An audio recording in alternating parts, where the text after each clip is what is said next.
According to the text today, Pharisees were trying to set up a trap for Jesus, hoping that he will get in trouble with the Roman authorities or losing in popularity and favors from the crowd.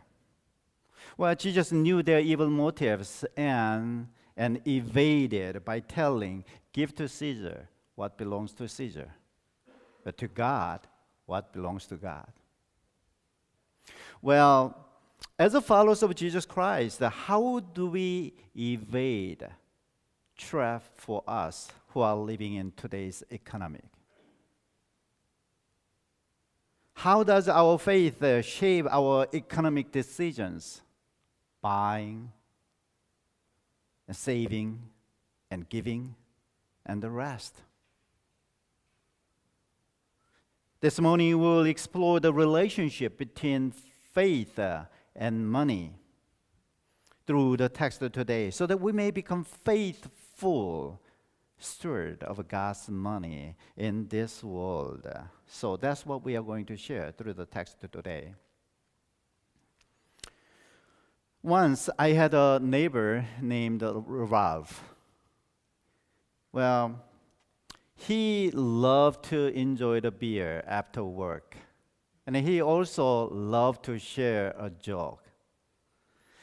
He's a hardworking, good man. I love him. And he knew I'm a pastor. So one day he grabbed my arm and told this story. Kang said, "You do the tithing, right? That's some money to give back to God, right? But I don't. Instead, I threw the money in the air and saying, God, whatever belongs to the air are all yours. And whatever belongs to the earth is mine." So it's fair, isn't it? So he thought that was funny. So I asked him, "Ralph, did you ever throw the money in a windy day?"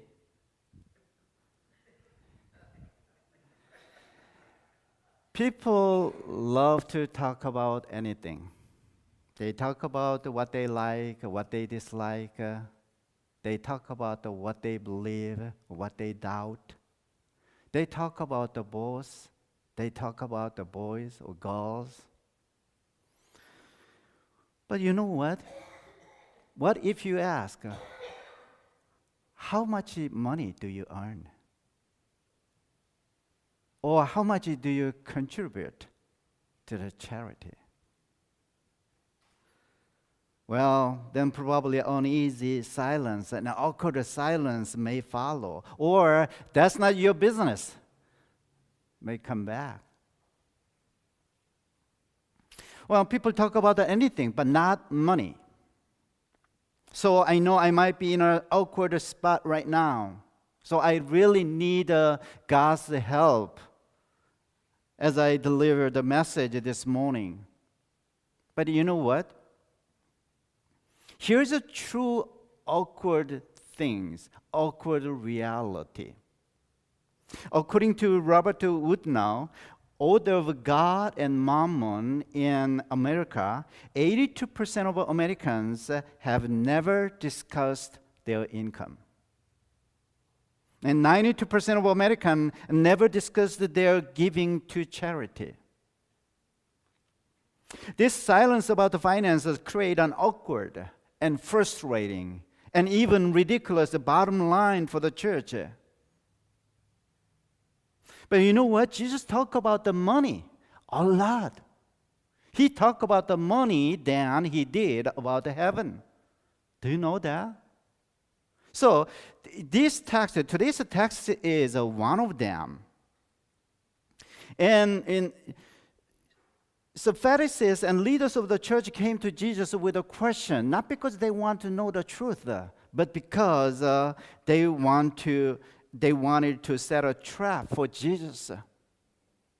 They thought that Jesus will be in trouble, whatever he says. So here's what they said in verse 16. Teacher, we know that you are the genuine and you teach God's way as it really is. We know that you are not swayed by people's opinion because you don't show the favoritism. After lots of a bothering word, and they said, so tell us what you think. Does the law allow people to pay tax to Caesar or not? Just tell us. They knew how much people hated paying taxes to Roman authorities. They also hated for Jesus getting popular among their peoples at that time. So they thought that surely Jesus will get trouble with the Roman authority or losing his favors among the people. Well, Jesus knew their evil motives. So Jesus asked them, show me the coin you used to pay the tax. I'm sure they are the leaders of the society and rich, so they are paying more taxes than others. But it's interesting. So they brought a denarion, which is a day of a wage. On that coin, there was a portrait of a Caesar, which highlights the imperial ownership of the money. So Jesus showed them and said in verse 21, give to Caesar what belongs to Caesar, but to God what belongs to God. Well, we understand what is said, give to Caesar what belongs to Caesar, because that's what they ask. Then why did Jesus say, give God what belongs to God? Because Jesus knew not only their evil motives, but also their irony of lives. Though they say that they are searching for God's way, they are more concerned with more power and wealth than they are with honoring God. Though they were searching for and working hard for what they believe it is righteous, it was far from God's will. It's far from God's way of living. So it's just showing a trap for themselves. What about us? How is our understanding of giving and the relationship between faith and money? Do we truly believe the lives as we sing more love and more power? Or we feel like more money and more power? What do you think? Some might think that this text might be more appropriate to talk about the separation between church and the state.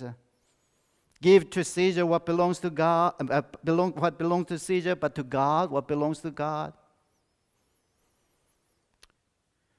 I think this is not just the topic of a separation and between church and religion, but it's about faith and money.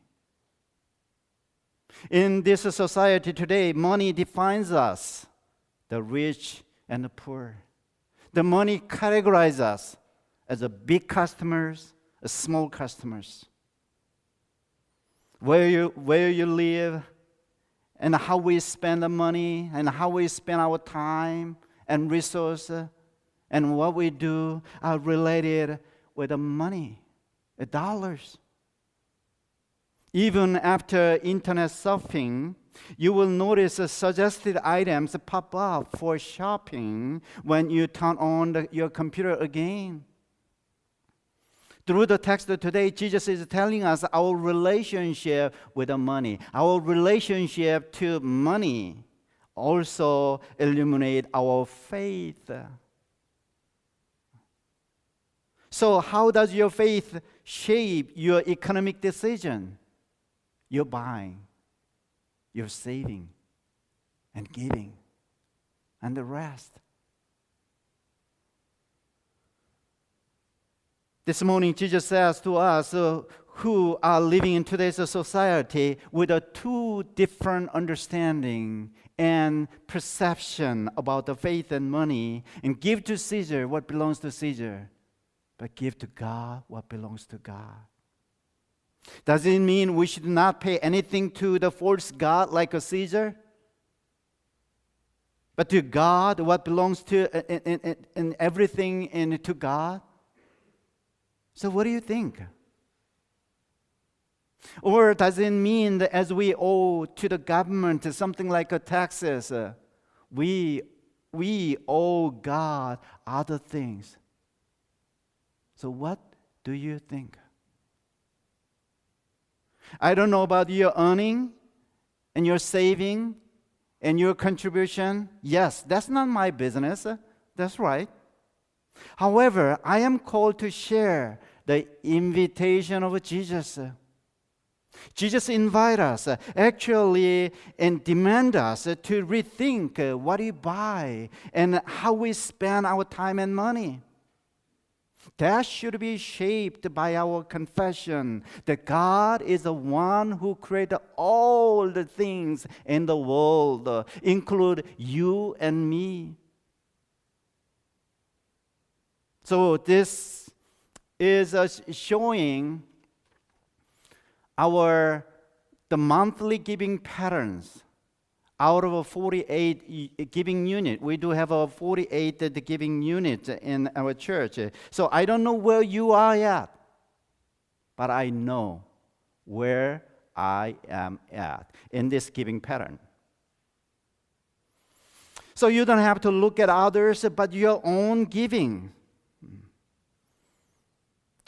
So I hope we can find some relationship between faith and money, and how that relationship shape our life of earning and saving and giving, because faith matters in our economic decisions everywhere in our lives. Some may think money is not related with faith. Some may think money is related to our faith, but it does. It does. Here's a fact from one of the Gallup poll showing us the relationship between faith and money. Weekly attenders contribute 3.4% of their household income, while those who attend only a few times a year average 1.4%. And those who do not attend at all give 1.1%. So those people who come to worship service more often, they give more. So what does that mean? Does it mean that we should be more independent, away from God?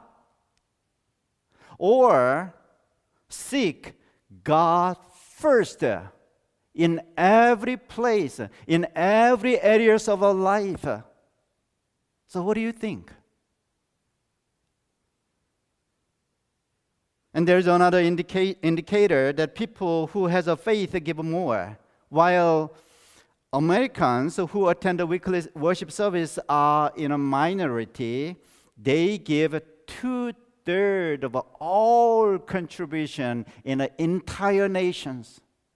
Even though they are in the minority, they give more because of faith. Faith matters.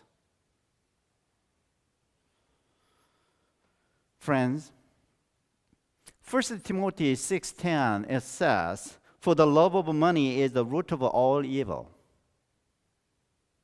Mark Twain says, "The lack of money is the root of evil." So what do you think? You don't have to answer to me, but think about your own life. Which statement feels true? No matter where you are at, no matter which statement you have, here's the good news. Jesus invites us all to grow in our faith journey. And that faith matters in our everyday life, in our buying and saving and giving and the rest. May the Lord bless your heart so that you may be a faithful steward of God's money in this world. So, shall we stand together to profess our faith as we sing this song?